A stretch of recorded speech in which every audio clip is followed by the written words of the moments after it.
आदरणीय शुक्ला जी, कमलेश सिंह राजपूत जी, राजेश चटर्जी जी, हमारे पेंशनर संघ के हमारे मार्गदर्शक और आप सब जितने हमारे कर्मचारी साथी आए हैं, सबको सादर प्रणाम। आज की स्थिति आप सब जानते हैं कि आज हमको पूरे भारत के इतिहास में एक छत्तीसगढ़ ऐसा राज्य है जिसमें हमको डीए के लिए भी हड़ताल करना पड़ रहा है। और ये सरकार बार बार बोलती है कि हम आर्थिक रूप से संपन्न हैं। वित्त मंत्री आप हो, वित्त सचिव आपके हैं, और आपको पता ही नहीं है कि आपके कर्मचारी यहाँ पूरे छत्तीसगढ़ में आज हड़ताल में बैठे हुए हैं। दूसरी बात, आपने हमारे अभी कल आनंद फानन में कर्मचारी एकता को तोड़ने के लिए 5% की जो घोषणा किए हैं, आप चाहो तो उसको वापस ले सकते हो। हमारे द्वारा उसका कोई स्वागत नहीं किया गया है। मत तो आपके इस खैरात की जरूरत नहीं है। देना है तो जिस प्रकार से केंद्र सरकार, हमारे देश के माननीय प्रधानमंत्री आज छत्तीसगढ़ आए हुए हैं, उनके द्वारा कर्मचारी हित में लगातार निर्णय लिया जा रहा है और हम भी उसे दृष्टि बना के रखे हुए हैं। हम कर्मचारी कि एक तरफ कौन सरकार कर्मचारी हित में बात कर रहे हैं और एक और से सरकार कर्मचारी के विरुद्ध जा रहे हैं। नरवा गुरवा भारी और यही पड़ेगा तुम पर भारी। याद रखना साथियों, हम यहाँ कोई सत्ता बनाने और सत्ता बिगाड़ने वाले कोई व्यक्ति नहीं है, ना कोई कर्मचारी संगठन है। हम दावा नहीं करते कि हम सत्ता नहीं बनाते और हमें दावा भी नहीं करते कि हम सत्ता नहीं बिगाड़ सकते। कर्मचारी चाहे तो सत्ता बना दे और कर्मचारी चाहे तो सत्ता बिगाड़ दे, और हमने कर दिखाया है 2003 और 2018 में। हमने पूर्व मुख्यमंत्री को कहा था कि आप हमारे शिक्षक संवर्ग का संविलियन करो, नहीं तो दिल्ली में जाकर हम आगाज करेंगे और छत्तीसगढ़ में आपकी सत्ता हिला देंगे। साथियों, हमने दिल्ली में जाकर प्रदर्शन किया और आज 500 से कर्मचारी, जो 500 रुपए काम करने वाले कर्मचारी, आज हम शासकीय कर्मचारी बनकर, शासकीय कर्मचारी बनने के बाद आपके बीच आए हुए हैं। तो ऐसे सत्ताधीश को हम यहाँ से सीधा चुनौती देते हैं। समय ज्यादा आपके लिए भी नहीं है, समय हमारे लिए भी नहीं है। आपकी चला चली की वेला है। हम तो 33 साल से ज्यादा नौकरी करेंगे, आपका 5 साल भी नहीं रहेगा। साथियों, मैं फिर बोल रहा हूं कि सत्ता की बात इसलिए कर रहे हैं कि आप सब जानते हैं, एक तरफ 100% एक शिक्षक है, इसलिए शिक्षक की भाषा में बात कर रहे हैं। 100% मान लो, 60% जनता खुश, 40% जनता नाराज। सत्ताधीश को पता चल जाता है कि मेरा सरकार बनने वाला है, विपक्ष भी निराश हो जाते हैं।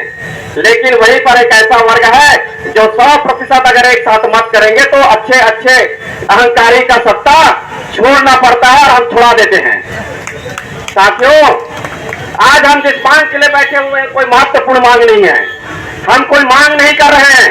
आपने अपने जन घोषणा पत्र में उस चीज का उल्लेख किए हैं, उसी चीज को आज हम आपको उस वादा को याद दिलाने के लिए बैठे हुए हैं। आप चाहे तो इस चीज को आप 2 मिनट में पूरा कर सकते हैं। अपने लिए अगर सांसद और विधायक का वेतन बढ़ाना हो तो कहीं भी कैबिनेट की बैठक नहीं, कहीं भी विधानसभा की आवश्यकता नहीं, लेकिन जब जब कर्मचारियों की बात आती है तो बढ़ाते हैं 5% और बताते हैं 1000 करोड़ का नुकसान। तो बताओ माननीय वित्त मंत्री जी, आप ही मुख्यमंत्री हो, जब 5% में 1000 करोड़ का नुकसान हो रहा है प्रतिवर्ष, तो हम कर्मचारियों का इस 3 साल में कितना नुकसान हुआ होगा? कैलकुलेशन आप करो, हमको करने की आवश्यकता नहीं है, क्योंकि यहाँ तो नेता कैसे कैसे बनते हैं आपको पता है। लेकिन जो कर्मचारी वर्ग से आते हैं, चपरासी से लेकर जो IAS अधिकारी बने हैं, सब पढ़े लिखे व्यक्ति आते हैं। इसलिए पढ़े लिखे को मत समझाओ। आज के जो प्रमुख मांग है, केंद्र के समान महंगाई भत्ता और गृह भाड़ा भत्ता। उसके बाद महत्वपूर्ण मांग वेतन विसंगति। वेतन विसंगति बहुत सारे विभागों में है। हमारे शिक्षा विभाग में, हमारे लिपिक साथी, हमारे चिकित्सा विभाग, ऐसे बहुत सारे विभाग जिसका मैं नाम नहीं ले पा रहा हूं, लेकिन बहुत सारे विभाग इस दंग से पीड़ित हैं। तीसरे महत्वपूर्ण मांग, जो पेंशन की व्यवस्था किया गया है, आनंद फानन में आपने 30 वर्ष किया, केंद्र का उठाकर देखे नहीं हो। केंद्र का पेंशन व्यवस्था उठाकर देखिए आप।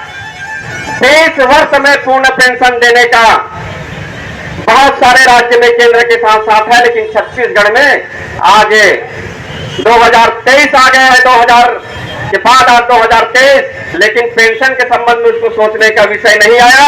लेकिन आज संयुक्त मोर्चा और हमारे शिक्षक संगठनों द्वारा मांग रखा गया कि पेंशन व्यवस्था बदलो। हमको चुप कराने के लिए हमारे हम सबके दबाव में, आपके और हमारे दबाव में उनको 33 को 30 करना पड़ा। हम इससे भी संतुष्ट नहीं, आप 30 नहीं उसको 20 करिए। यहाँ हमारे बहुत सारे साथी ऐसे जो 45 साल की उम्र में नौकरी लगते हैं, उनको पेंशन नहीं मिल पाता, लेकिन आप ऐसा निर्णय करिए कि हर एक साथी को पेंशन की पात्रता हो, मरे भी तो चैन से मरे। लेकिन इस सरकार में तो आदमी जिंदा भी चैन से नहीं हो पा रहा है। तो साथियों, मैं आप सबसे, क्योंकि आप सब बहुत दूर दूर से आए हुए हैं और बरसात भी है, इसलिए मैं पूरे संयुक्त मोर्चा की तरफ से आप सबको बहुत बहुत धन्यवाद देता हूं कि आपकी ताकत, हम सब विजय होंगे और विजय होकर इस पंडाल से जाएंगे। जब हमारा अनिश्चितकालीन आंदोलन शुरू होगा तो टेढ़े मेढ़े रास्ते, मंजिल हमको चाहिए, टेढ़े मेढ़े रास्ते हो लेकिन मंजिल हमको चाहिए, और संघर्ष हम ऐसा करेंगे कि परिणाम हमको चाहिए। इसी भावना के साथ आप सबको धन्यवाद करते हुए जय भारत, जय छत्तीसगढ़।